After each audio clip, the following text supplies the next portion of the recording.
છોટાઉદેપુરના બોડેલી ખાતે બીજેપીના મધ્યસ્થ કાર્યાલય પ્રદેશ અધ્યક્ષ સી આર પાટીલની અધ્યક્ષતામાં કાર્યક્રમ સંમેલન યોજાયું હતું. તો સી આર પાટીલે કાર્યકર્તાઓને સંબોધન કરતા પેજ પ્રમુખોને કામે લાગી જવા માટે આહવાન કર્યું છે. પેજ પ્રમુખોના મહત્વને સમજાવતા પાટીલે ચૂંટણી જીતવા માટેનું ગણિત પણ સમજાવ્યું હતું.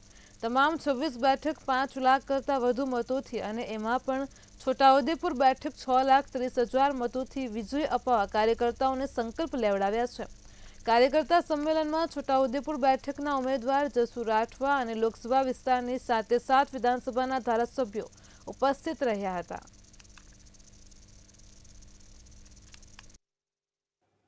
આ ઐતિહાસિક ચૂંટણી છે 2024 એ સુવર્ણ ઇતિહાસ લખાવા જઈ રહ્યો છે. એમાં છોટાઉદેપુર પણ સહભાગી થશે અને તમામ એમાં સાથ સહકાર આપશે. અને આપના મારફત તમામને વિનંતી પણ કરું છું કે ભારતીય જનતા પાર્ટીના ઉમેદવાર જસુભાઈ રાઠવાને જંગી બહુમતીથી જીતાડો. ગમે એટલી ગરમી હોય તે દાડે મતદાન કરો. મતદાન થશે તો ભાજપની તરફેણમાં થવાનું છે એવું નિશ્ચિત છે.